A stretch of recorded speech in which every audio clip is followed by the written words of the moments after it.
Apaan sih? Claudia. Syuting itu kan aku emang masih remaja banget lah ya. Kalau sekarang kan udah agak lebih dewasa.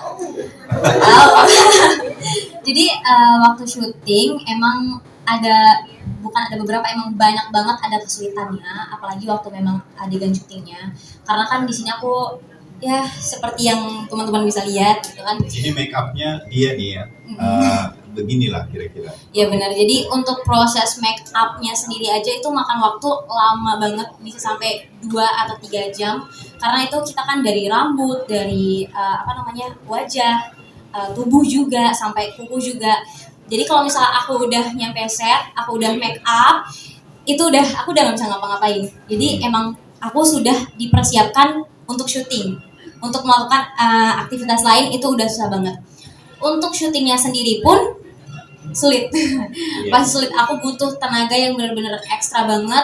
Aku juga harus mempersiapkan mental aku yang ekstra banget untuk adegan waktu lagi syuting. Untungnya waktu lagi syuting tuh emang aku sering diajak bercanda gitu sama kru, sama cast-castnya. Soalnya kan castnya pada lebih tua dari aku, jadi kayak aku tuh diomong gitu kayak bayi gimana? Aku lebih muda, jadi lebih kayak lala gitu.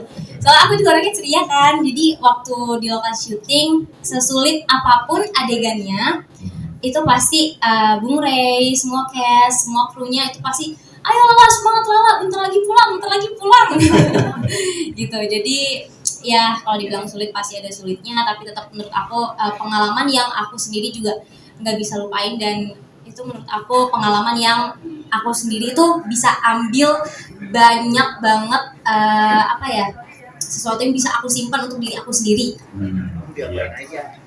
Diapain aja gimana? Oh, adegannya sangat-sangat banyak. Apa mau di mana? Mau di dalam air ada, di tanah ada, mau di langit-langit ada, di mana semuanya ada. Iya.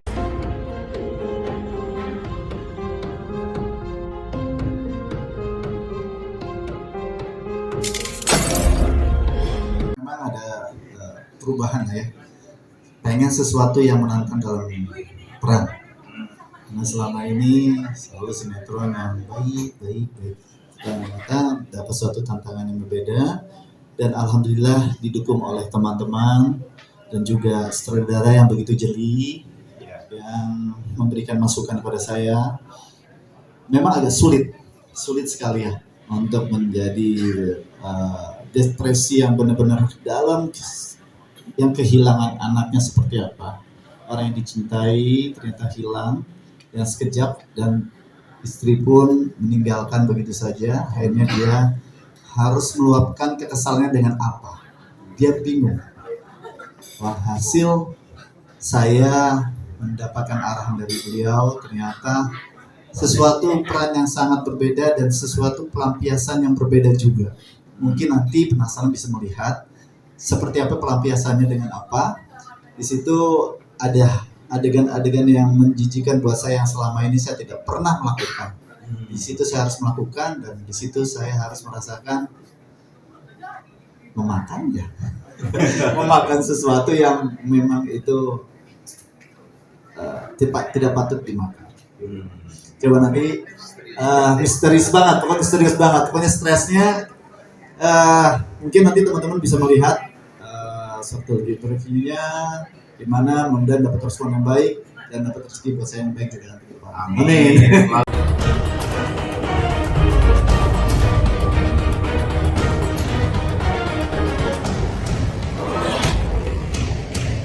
Menurut saya nih kan, dengan tema bullying, dengan kondisi yang kebetulan sampai dengan saat ini menjadi satu masalah yang terus-menerus menjadi satu permasalahan secara keseluruhan pada umumnya, di mana anak-anak muda maupun di sekolahan dengan sistem bullying itu kan tetap berjalan.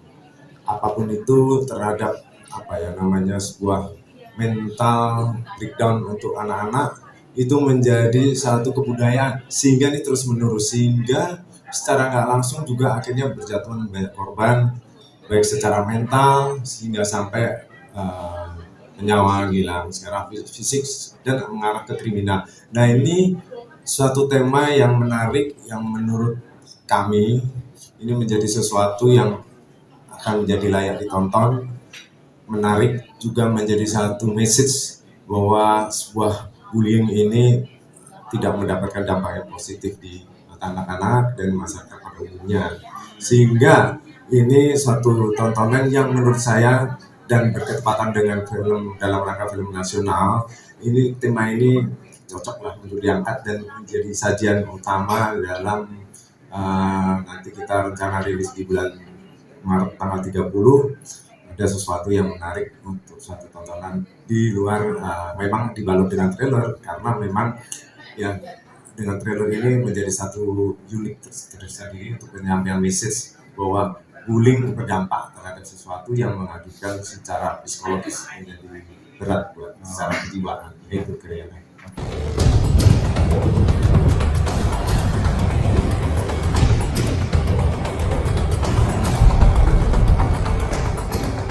Jujur ya, ini satu-satunya film layar lebar yang ditawarkan ke aku dan yang aku terima. Oh, Jadi aku ada beberapa layar lebar yang ditawarin ke aku, tapi aku tolak dan aku merasa kayak mungkin karena pertama yang lainnya nggak cocok sama aku, dan kalau sekarang pas yang aku lihat dengan masa lalu aku yang aku serba hitam dan sebagainya kayak gitu-gitu, pas tawarin boleh juga ya gitu, sekali-kali mau coba sesuatu yang baru, yang biasanya kan aku hanya di entertain tuh dulu kan magician dan sebagainya kayak gitu-gitu. Iya. Dan sekarang aku coba karena peran aku di sini juga cameo di sini dan ceritanya juga aku suka, ya udah iya.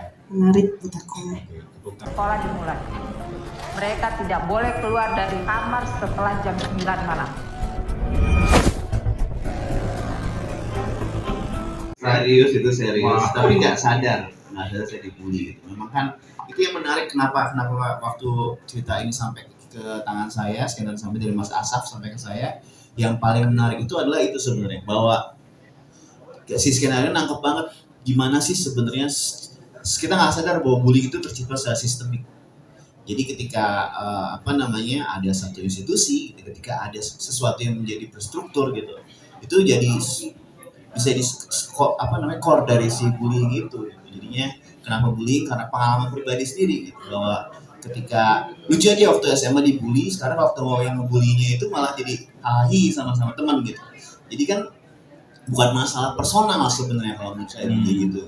It's more than that. Itu lebih dari sekedar masalah personal bullying itu. Itu sesuatu yang bisa terjadi gitu. Oke, sistemik.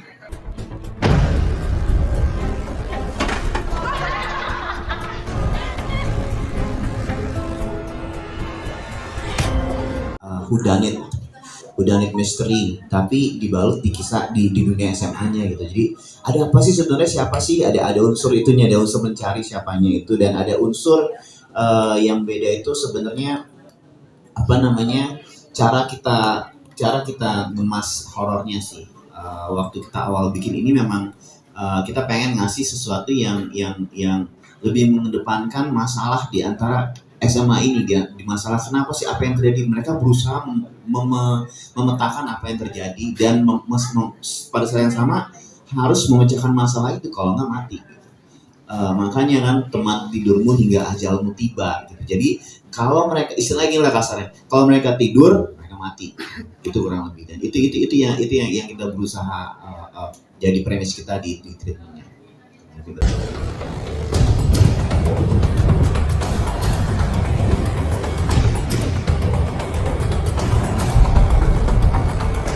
Pertanyaannya, ya seperti yang tadi udah dikasih tahu, kalau untuk pas saat proses syuting ini pertama kalinya untuk aku mengambil film yang thriller. Tapi kalau untuk penayangannya sih udah ada beberapa ya. Tapi untuk pertama kali syutingnya ini pertama kali buat aku. Menurut aku gimana ya? Aku tuh suka sesuatu tuh yang tantangan. Jadi aku tuh paling suka banget dari dulu tuh, kepingin deh main film action atau main film thriller, horor, itu aku suka banget. Jadi pas aku ditawarin aku kayak, wah menarik banget nih gitu. Terus pas aku baca, oh aku jadi siapa, oh karakternya jadi ini, menarik juga kan gitu. Terus bisa ada di setiap film itu kan aku yakin tuh pasti ada hal-hal positif yang bisa diambil kan gitu. Jadi di sini aku juga melihat, oh ini dampaknya juga sepertinya juga sangat besar untuk masyarakat Indonesia. Terus juga ceritanya juga menarik. Dan kalau untuk selama di proses syuting, aku agak salut aja sih untuk Lala. Karena memang, wow, pengorbanannya luar biasa sih gitu. Jadi emang sesuatu yang baru aja sih buat aku. Karena biasa aku yang drama, terus tiba-tiba ini kayak thriller, dan akunya pun juga mengalaminya juga di situ gitu. Jadi kayak emang harus melatih fisik juga, terus stamina harus kuat, terus juga melihat perjuangan Lala. Jadi kayak oke, kita harus semangat semuanya. Seru sih.